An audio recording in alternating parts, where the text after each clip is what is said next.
Krishna. Hare Hare, Hare Rama, Hare Rama, Rama Rama, Hare Hare, Hare Krishna, Hare Krishna, Krishna Krishna. Hare Hare, Hare Rama, Hare Rama, Ram Rama, Hare Hare, Hare Krishna, Hare Krishna, Krishna.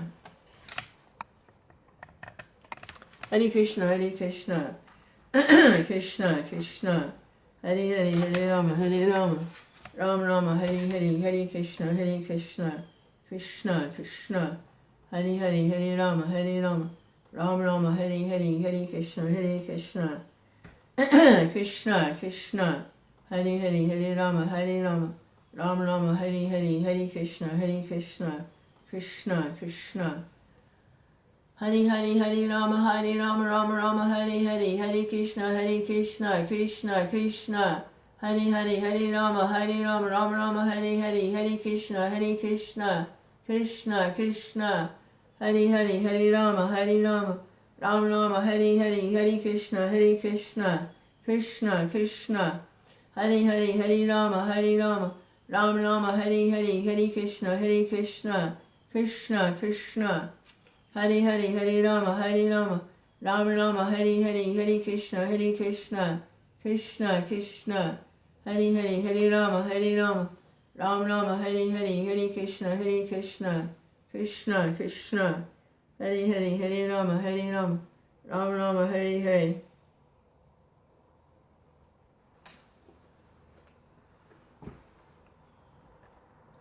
Krishna.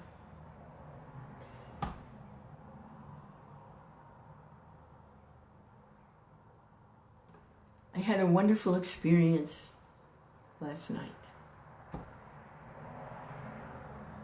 Before taking rest, I was chanting a little bit.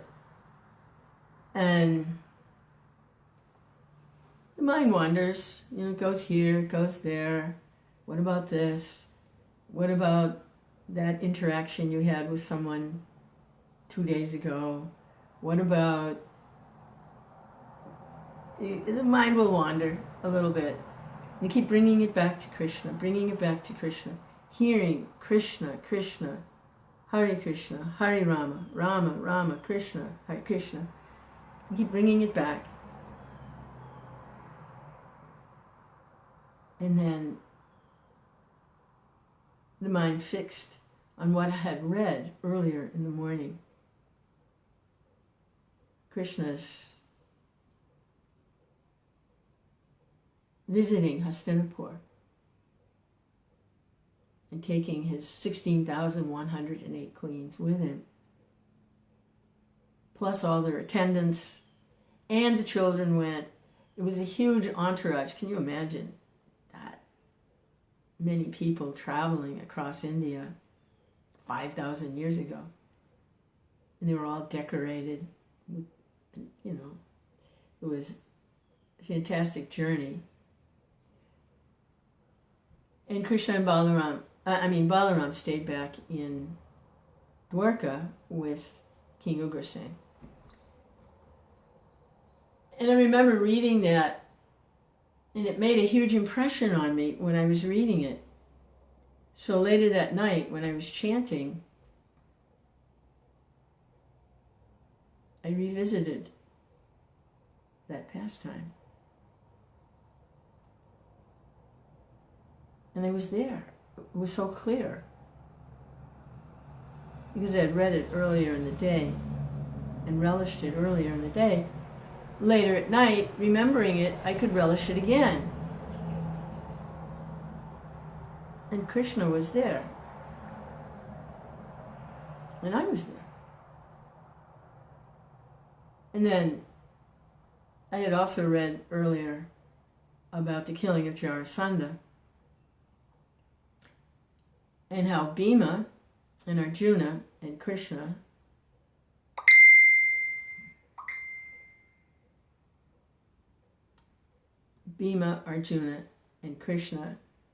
devised a scheme. Actually, it was Uddhava who came up with the plot to disguise themselves as Brahmins, and when Jarasandha offered to give them what they wanted, whatever it was. They said they wanted to fight. So it's, but just seeing them together, Krishna, Bhima, and Arjuna,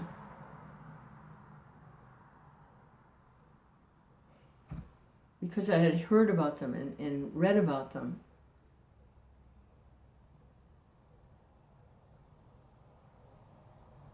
that also was there when I was chanting at night. I was relishing that vision again of Bhima, Krishna, and Arjuna all being together. And then Bhima killed Jarasandha, and then they went back to Hastinapur so that Yudhishthira could start the Rajasuya sacrifice to establish that Krishna is the Supreme Personality of Godhead. He's inviting the demigods and everyone. So hearing these things, my mind is absorbed. Like when I'm chanting, it's like it goes to what I had to deal with during the day, and I had this pleasant exchange with this person and not so pleasant exchange with this other person. And what about, the little pecan tree that needs transplanting, and the floor is dirty, it needs cleaning, and the time to do, the mind wanders. Hare Krishna. Hello, Vipin. Hare Krishna. So, but because I had heard about Krishna and had relished that, while I was chanting, that's where my mind went. It went to Krishna, the Supreme Personality of Godhead. Like we say, where's Krishna? Oh, he's in your heart. Okay, yes, that's super soul. But where is Krishna actually? Where is Krishna? He's in Hastinapur. He's with Bhima and Arjuna as they get rid of the demon Jarasandha. Hare Krishna, Hare Krishna, Krishna Krishna.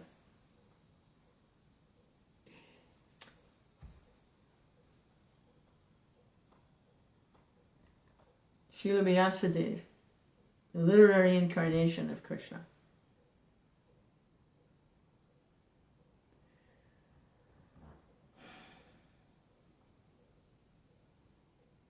To experience his own loving, ecstatic relationship with the personality of Godhead. He compiled all the scriptures, the Vedas, for the elevation of human society and the smooth running of human society, sacrifices, rituals, ceremonies,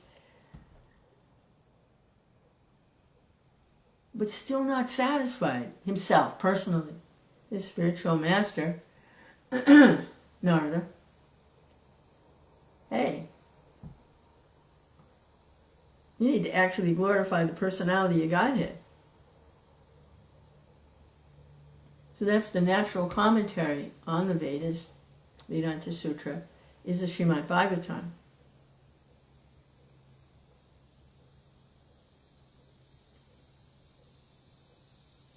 And this is Srila Vyasadeva's own ecstatic relishing.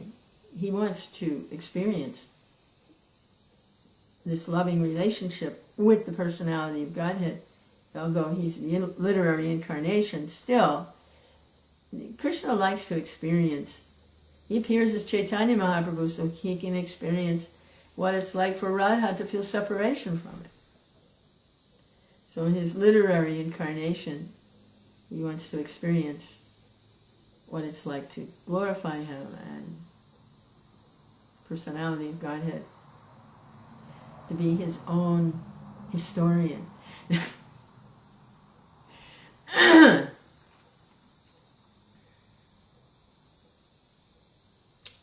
Hare Krishna, Hare Krishna, Krishna Krishna. And then the Mahabharata is for other class of people than just the scholars and the Brahmins. Although anyone can relish Mahabharata. But it's specifically more accessible for the less scholarly, women, Sudras, laborers, even the uneducated, they can relish the pastimes of Krishna in Mahabharata. And within the center of Mahabharata is Bhagavad Gita. And that's also coming from Srila Vyasadeva. It's just through a different line. It's through a line of, through the Kshatriya line, rather than the Brahminical line.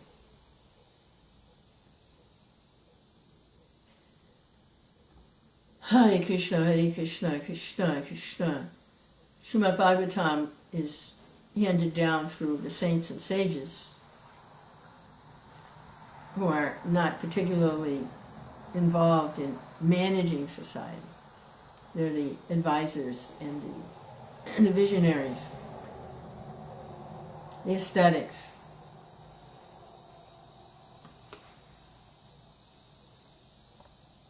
Like Sukadeva Goswami relating the Bhagavatam to Maharaj Parikshit, who had given up his involvement in management and royal affairs, preparing for death.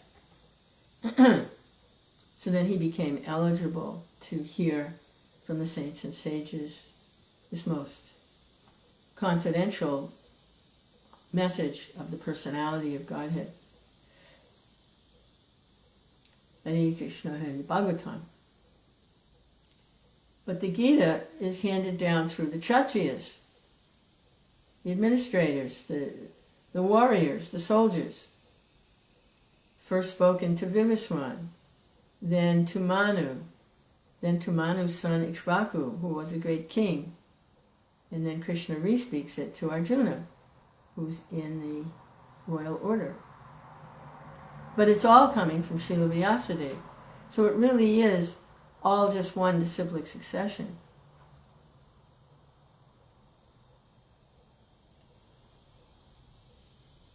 What is it? Krishna speaks to Brahma. Brahma passes the message to Narada. Narada passes it to Srila Vyasadeva. And then Srila Vyasadeva, he's composing the Mahabharata, he's composing all the Vedas, he's the literary incarnation of Krishna.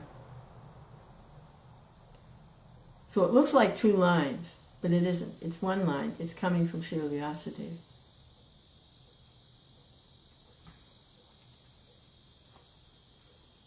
Hare Krishna, Hare Krishna, Krishna Krishna, Hare Hare, Hare Rama, Rama Rama, Hare Hare. The real problem of life, we see there's a lot of suffering in the world. People sometimes don't have money, or they don't have education, or they have some diseases, they're sick, health is infirm, or they have mental, emotional problems, whatever. There are all these difficulties. And no one likes to see others suffer, unless they're like a demon and they're totally deranged. But because we can identify with it. There, but for the grace of God, go I. You know? So, what is it, the golden rule? Do unto others as you would have them do unto you, kind of thing. Keeps everything kind of in balance. Om Purnamadaha Purnamidam. One can live with their quota for hundreds of years, just accepting their quota and not trying to get more. How to keep things in balance. But that doesn't really solve the problems of life. That can kind of take care of an immediate situation. Somebody's hungry, they don't have any food or money. All right, we can take care of that immediate situation. Okay, then what?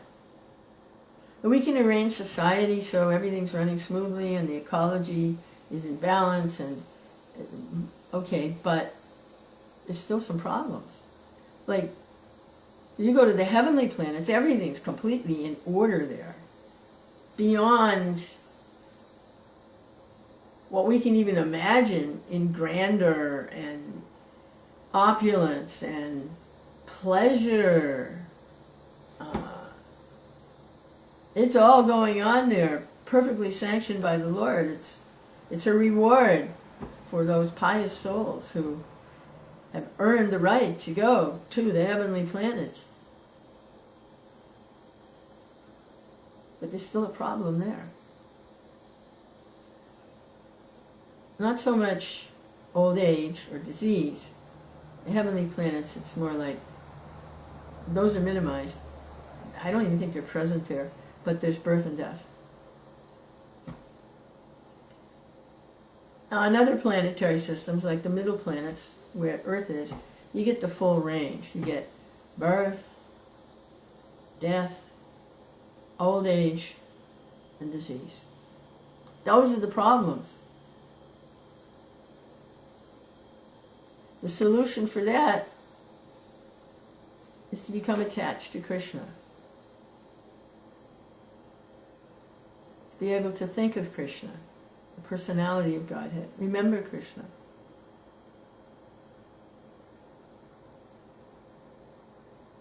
In preparation for going to Krishna.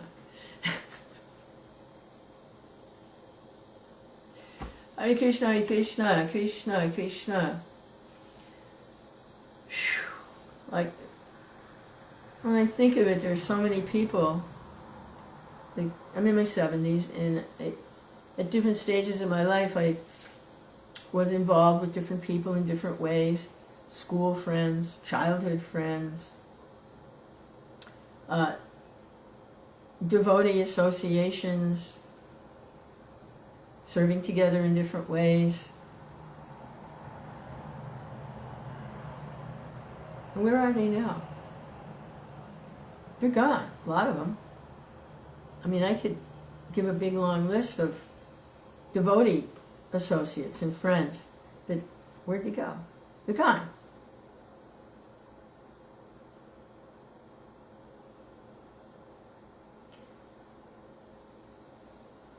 So how important is it to become like so involved in the present moment and all these associations and what this one thinks and what that one thinks, and how important is it when, 5 years from now, they're gone. Hare Krishna, or I'm gone. I mean, I remember especially the devotees that I knew that are gone. Actually, we experienced that with Prabhupada. We never thought he would leave. It was when he was with us, it was inconceivable that there would be a time when he would disappear, he would be gone. It was inconceivable, at least for me. And I'm not the only one who felt like that he would leave. We couldn't conceive of him not being here. And then he disappeared. Hare Krishna, Hare Krishna, Krishna, Krishna.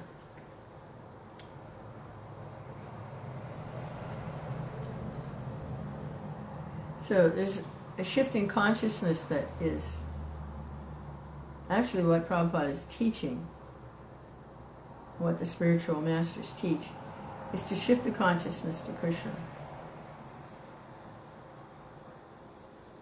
To be able to tell the difference from the material body and its temporary form and appearance and the spiritual body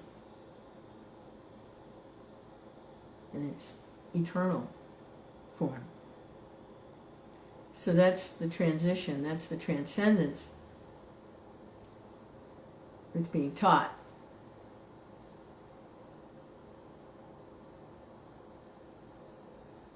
Hare Krishna, Hare Krishna, Krishna Krishna, Hare Hare, Hare Rama, Rama Rama, Hare Hare, Hare Krishna, Krishna.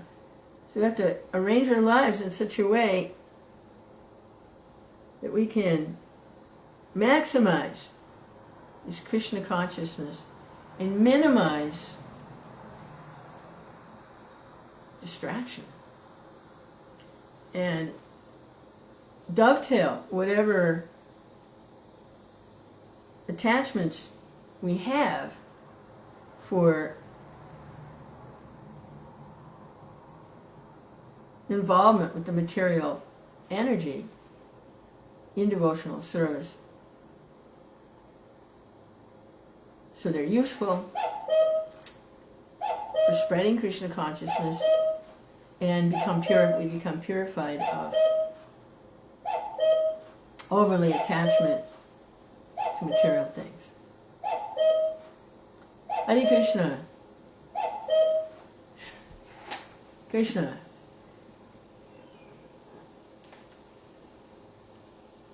Krishna Chaitanya. Hearing and chanting is the essence. What is it? Lord Chaitanya's Sankirtan movement is hearing and chanting. Hearing and chanting. Hearing and chanting. Hare Krishna, if that's all anyone does, is they hear about Krishna, chant about Krishna.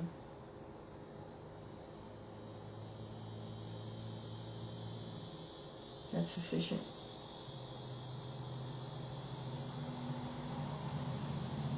But it's a big movement. And the Lord's mercy wants to engage everyone. So, not everyone is just going to be able to just hear and chant. They're going to do other things. So, Hare Krishna. But when you get older and your body slows down and your mind slows down, the hearing and the chanting becomes very significant. Becomes very significant.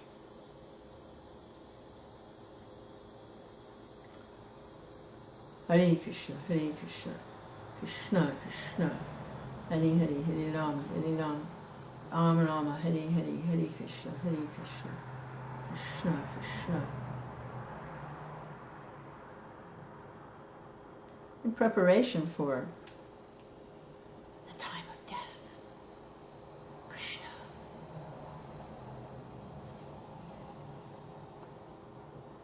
Well, it could happen to anyone at any time, but as you get older, it becomes more obvious.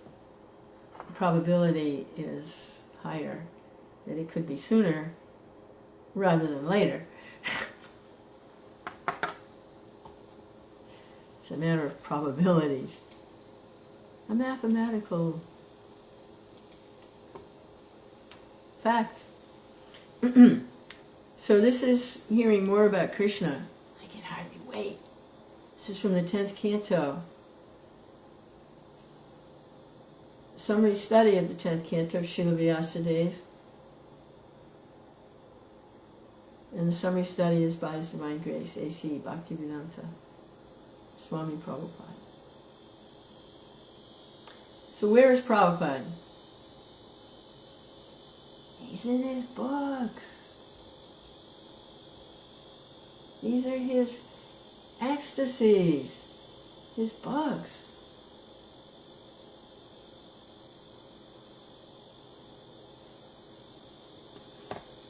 His spiritual master, specific request, specific order. If ever you get money, print books.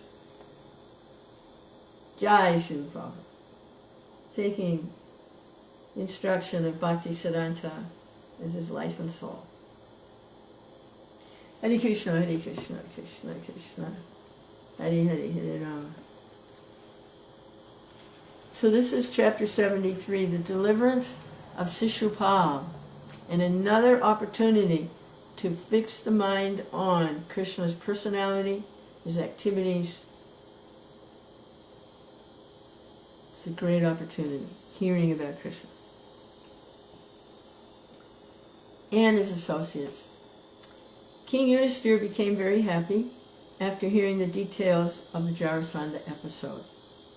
And he spoke as follows. They killed Jarasandha. So Yudhisthira says, "My dear Krishna, O eternal form of bliss and knowledge, all exalted directors of the affairs of this material world, including Lord Brahma, Lord Shiva, King Indra, are always anxious to receive and carry out orders from you. And whenever they are fortunate enough to receive such orders, they immediately take them and keep them in their hearts." Okay, so the end of the last chapter,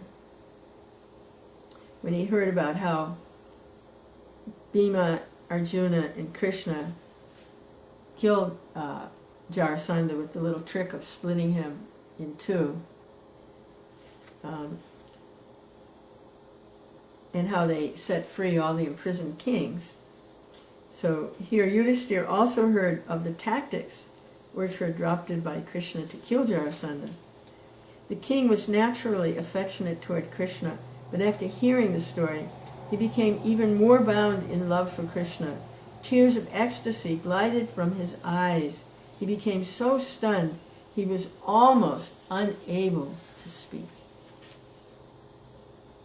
So, when he could speak, this is what he said. "My dear Krishna, O eternal form of bliss and knowledge, all the exalted directors of the affairs of this material world, including Lord Brahma, Lord Shiva, and King Indra, are always anxious to receive and carry out orders from you. And whenever they are fortunate enough to receive such orders, they immediately take them and keep them on their hearts.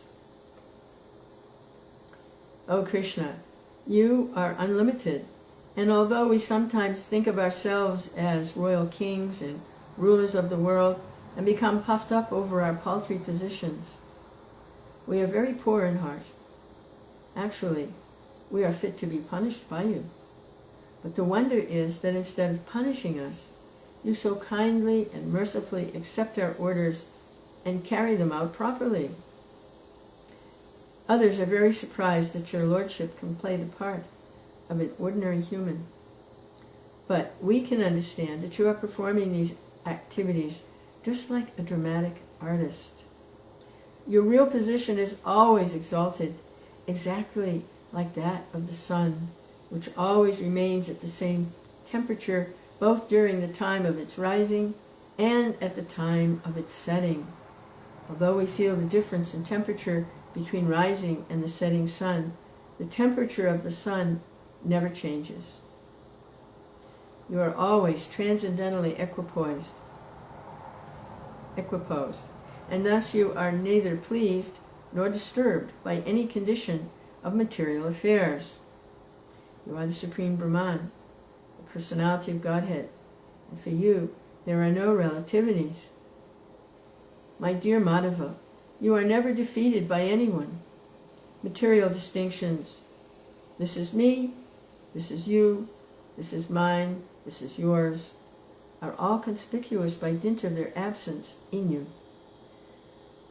Such distinctions are visible in the lives of everyone, even the animals, but those who are pure devotees are freed from these false distinctions. Since these distinctions are absent in your devotees, they cannot possibly be present in you.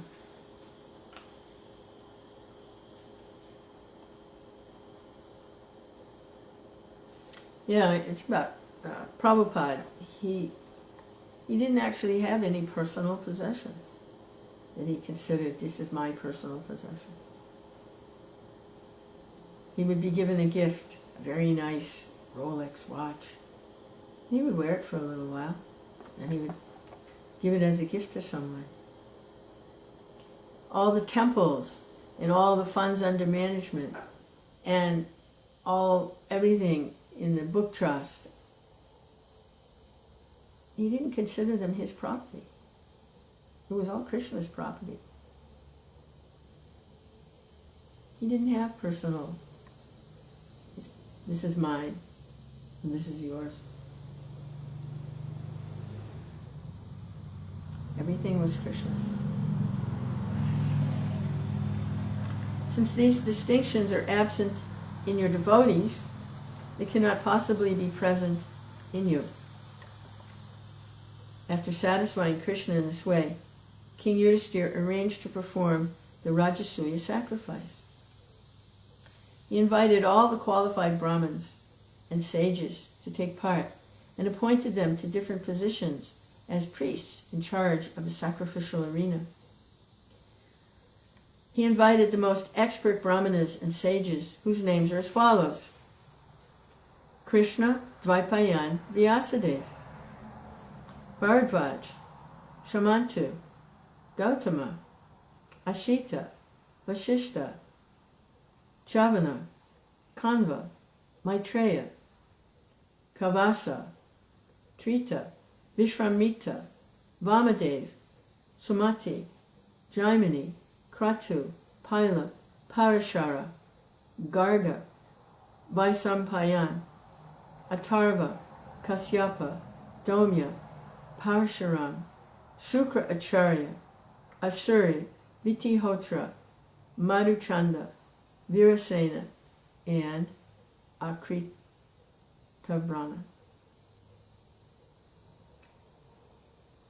Krishna. They were all on the planet at the same time. Or maybe they were coming from other planets also. Elevated times back then. Besides all these Brahmins and sages, he invited such respectful old men as Dronacharya, Bhisma, the grandfather of the Kurus, Kripacharya, and Dhritarashtra. He also invited all the sons of Dhritarashtra. Dhritarashtra had 100 sons, headed by Duryodhana, and the great devotee Vidura was also invited. Kings from different parts of the world, along with their ministers and secretaries, were also invited to see the great sacrifice performed by King Yudhishthira, and the citizens comprising learned Brahmanas, Shudra Kshatriyas, well-to-do Vaishyas, and faithful Sudras all visited the ceremony. So later this afternoon is the grand opening of the Bhaktivedanta Institute, something that Srila Prabhupada would be very happy to see. It's for scholars and research, devotees who are engaged in research and scholarly devotional service, and with a good opportunity to reach out to other scholars in different universities, and which is a very wonderful service. So the grand opening is this afternoon, and it looks like I'm going to get to go, so I'm going to take my camera and see if I can't capture a little of the excitement of this great offering to Srila Prabhupada. So here we see another great offering. We see the Rajasuya sacrifice. And all these great saints, there'll be a lot of very advanced and intellectually educated leaders, and it's going to be a big event this afternoon. It's a huge event. And it's all taking place right around the celebration of Prabhupada's 50th anniversary, I believe, of his either coming to America or, I don't know, exact 50 years or something. You know, maybe ISKCON, I don't know exactly. A 50-year anniversary of Hare Krishna. Kind of out of touch sometimes with all the actual details. Anyway, it's part of this weekend, big celebrations going on, 50 years of Prabhupada. Hare Krishna, Krishna Krishna. Hare. Let me find out. Don't be so lazy. Let me find out what this is about. It'll just take a second. This weekend. Hare Krishna, Krishna Krishna. I live out here like a very solitary life, like being in the forest or something, eating dried leaves which basically is what I do. I eat dried leaves. I have this dehydrator, and I get the leaves from the garden, and I put them in the blender with a little water, and then make like a paste, and then I dehydrate them into like these little crackers. That's basically, what I eat. So I eat dried leaves. It's really good stuff. You get a good taste for it. I gave a couple little of these leaf crackers to someone. He said, "Oh, it's like seaweed." Oh yeah, it's similar. It's like seaweed, dried seaweed. And Krishna. All right, let's see what we got going here.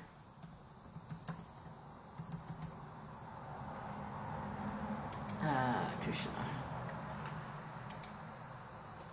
Krishna.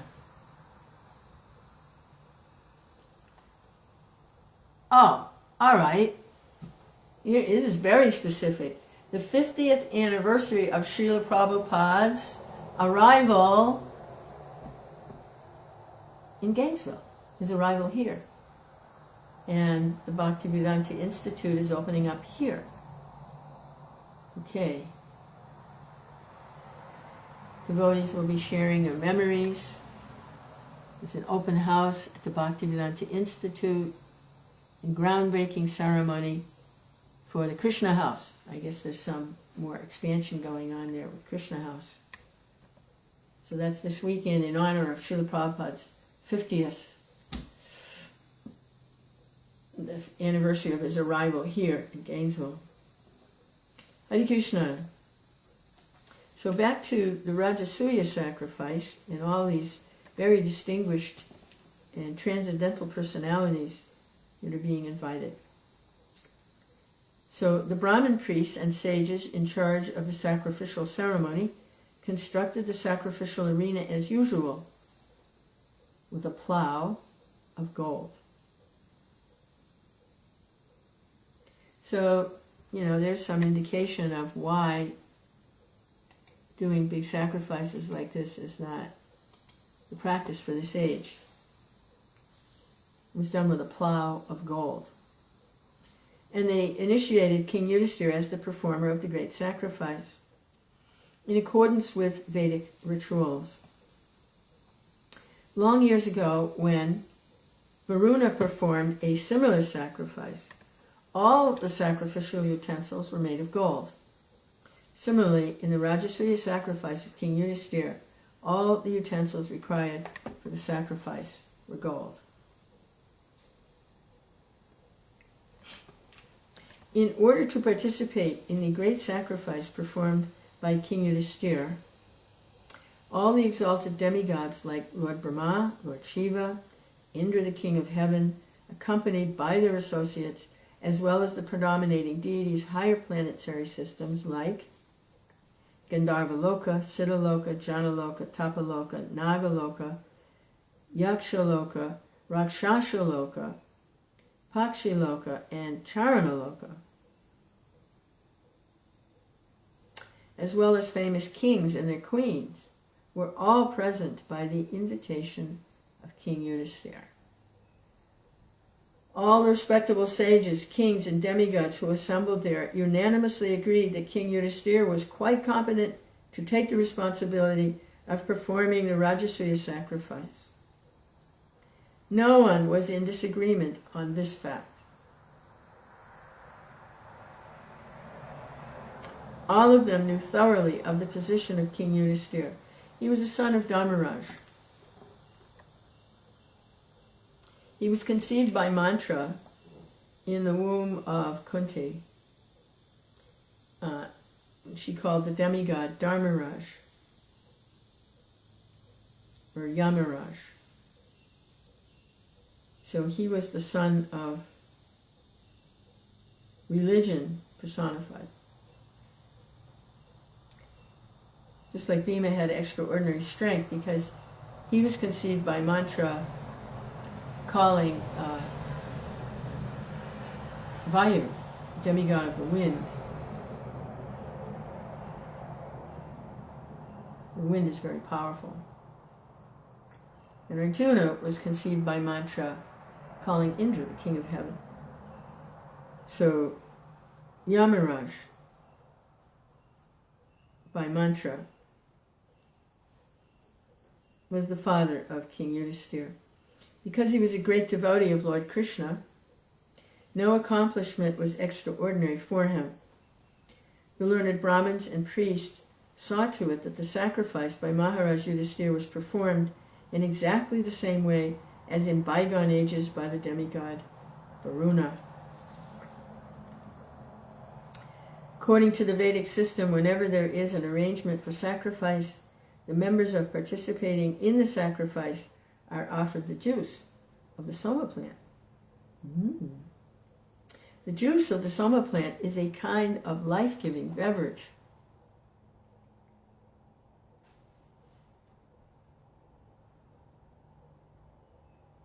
Wait a minute. What is that? That kind of futuristic sci-fi movie, Aldous Huxley, Brave New World, where the people, they were drinking soma to keep them intoxicated. Wonder where he got that from. Rascal. On the day of exacting the soma juice, King Yudhisthira very respectfully received the special priest who had been engaged to detect any mistake in the formalities of sacrificial procedures. The idea is that the Vedic mantras must be enunciated perfectly and chanted with the proper accent. If the priests who are engaged in this business commit any mistake, the checker or referee priest immediately corrects the procedure, and thus the ritualistic performances are perfectly executed. Kind of like having an editor. Unless it is perfectly executed, a sacrifice cannot yield the desired result. In this age of Kali, there is no such learned Brahmin or priest available. Therefore, all such sacrifices are forbidden. The only sacrifice recommended in the Shastras is the chanting of the Hare Krishna mantra. And even if done imperfectly, because it is by the special mercy of Chaitanya Mahaprabhu, who accepts no offense, the benefit is there. Another important procedure is that the most exalted personality in the assembly of such a sacrificial ceremony is first offered worship. After all arrangements were made for Yudhisthira's sacrifice, the next consideration was who should be worshipped first in the ceremony. This particular ceremony is called Agra Puja. Agra means first, and Puja means worship. You have to be careful. Puj, I think, means stool. So you have to say puja to get the right accent and the right meaning. So Agra Puja. Agra means first, and Puja means worship. This Agra Puja is similar to election of the president. In the sacrificial assembly, all the members were very exalted. Some proposed to elect one person as the perfect candidate for accepting Agra Puja, and others proposed someone else. Agra means first. Puja means worship. When the latter remained undecided, Sahadev began to speak in favor of Lord Krishna. He said, Lord Krishna is the best among the members of the Yadu dynasty and the protector of his devotees. He is the most exalted personality in this assembly. Therefore, I think that he should, without any objection, be offered the honor of being worshipped first. So Sahadev is a cousin. Nakula and Sahadev were conceived by mantra in the womb of Madri. Although demigods such as Lord Brahma, Lord Shiva, Indra, the king of the heavenly planets, and many other exalted personalities are present in this assembly. No one can be equal to or greater than Krishna in terms of time, space, riches, strength, reputation, wisdom, renunciation, or any other consideration. Anything which is considered opulent is present originally in Krishna. As an individual soul is the basic principle of the growth of his material body, similarly Krishna is the super soul of this cosmic manifestation. So he's comparing the super soul as the basic principle of the growth of the material body and comparing that to super soul, Krishna being the super soul of the entire cosmic manifestation. All kinds of Vedic ritualistic ceremonies, such as the performance of sacrifices, the offering of oblations in the fire, the chanting of the Vedic hymns, and the practice of mystic yoga, are all meant for realizing Krishna. Whether one follows the path of fruitive activities or the path of philosophical speculation, so the path of fruitive activities, karma kanda, karma yoga, or the path of philosophical speculation, jnana yoga, the ultimate destination is Krishna, bhakti yoga. All bona fide methods of self-realization are meant for understanding Krishna. Ladies and gentlemen, it is superfluous to speak about Krishna because every one of you exalted personalities know the Supreme Brahman, Lord Krishna, for whom there are no material differences between body and soul, between energy and the energetic,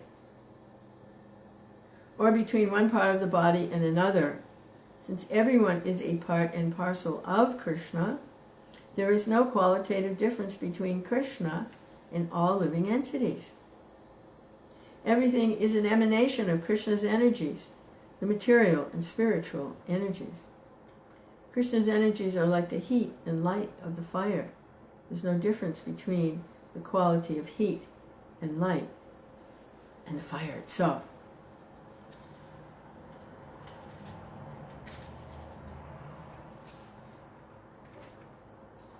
So Krishna is right there, and all of these incredible personalities from everywhere are all there, and Sahadeva is glorifying Krishna.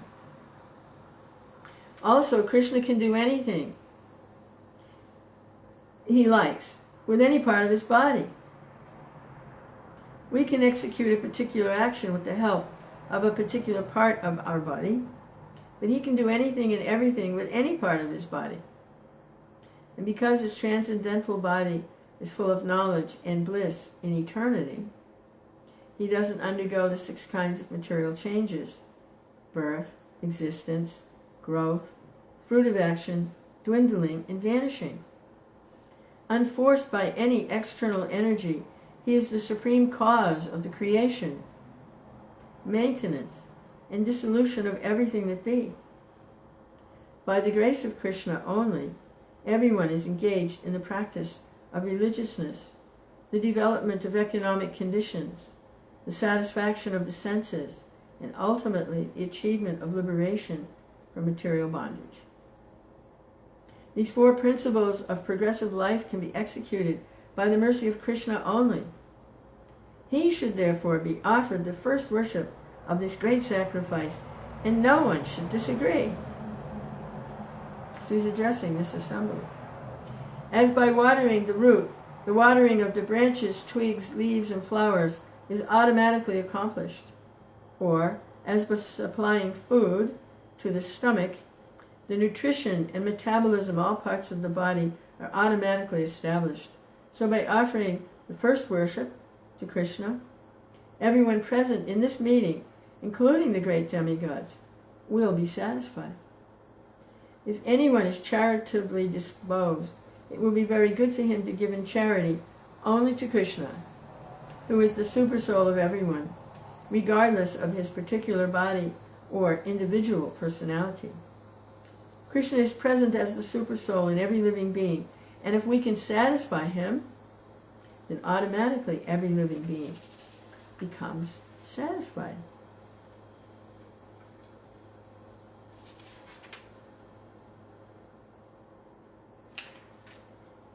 Sahadeva was fortunate to know the glories of Krishna. And after describing them in brief, he stopped speaking. After his speech was delivered, all the members present in that great sacrificial assembly applauded, confirming his words continuously by saying, "Everything you have said is completely perfect. Everything you have said is completely perfect. Jai, Jai." King Yudhisthira, after hearing the confirmation of all present, especially the Brahmins and learned sages, worshiped Lord Krishna according to the regulative principles of the Vedic injunctions.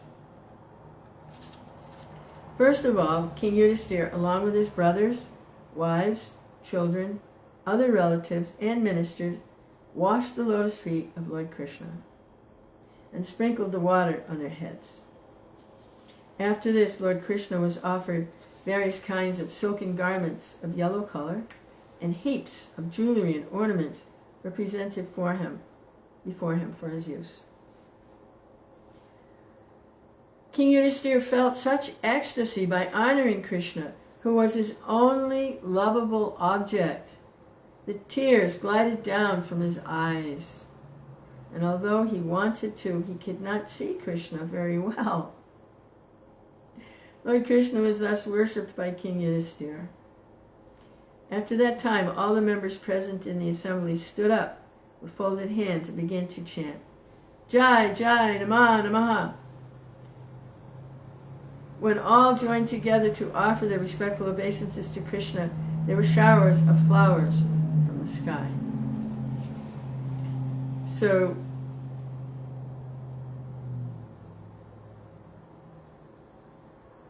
what was going on here was Yudhisthira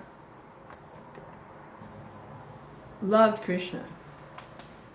And those that were applauding not just Krishna, but they were applauding the love and surrender of his devotee, Yudhisthira.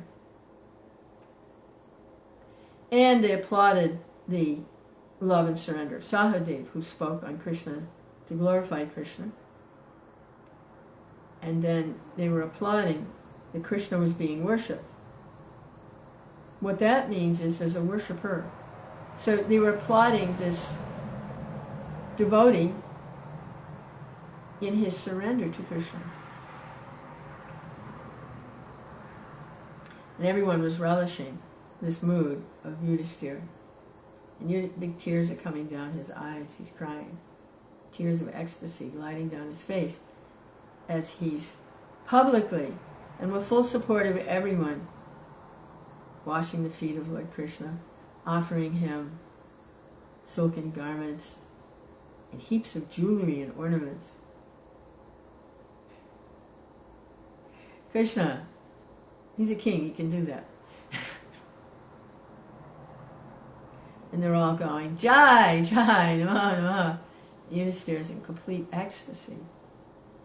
He says he can't even see Krishna very well because the tears are in his eyes. This was the desire of King Yudhisthira, to glorify Krishna. This was his desire.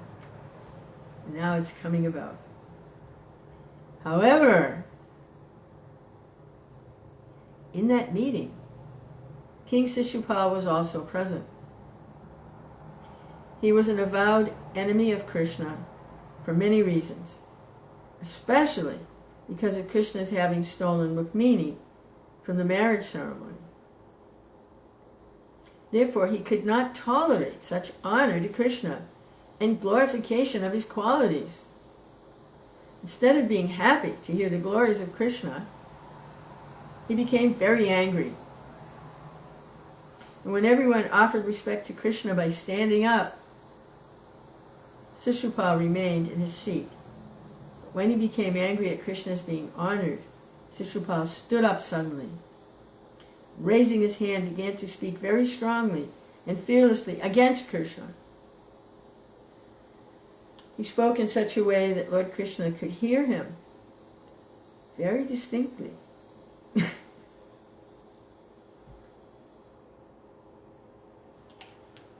Krishna, yeah, Rukmini's brother didn't like Krishna either. And he arranged a marriage for his very qualified and lovely, beautiful sister, Rukmini, to be married to Śiśupāla, his demon buddy. And Krishna swooped in and kidnapped her. Śiśupāla, oh, that's a hard one, you know. He's going to get this beautiful woman. And then Krishna says, rescued her like a deer from a bunch of lions. Whoop, scooped her out. Hare Krishna. So he's not happy. And we'll find out. It's a long diatribe here by Śiśupāla of why Krishna is not qualified to be worshipped in this sacrifice. We're going to hear from Śiśupāla. And then what happens?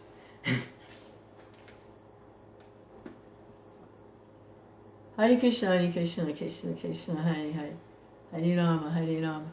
So, last night I had the great experience of, as I was preparing for rest and chanting a few rounds, of relishing what I had read earlier in the morning, because the mind was wandering over things that happened during the day. And because I had read and relished some of these pastimes of Krishna in Hastinapur, the mind settled on that. And it was really, I was there. It wasn't that I was just remembering how I read something. I felt like I was transported. I was there. So I actually had a different kind of body that allowed me to actually be there in Hastinapur with Krishna and Yudhisthira and Bhima and Arjuna.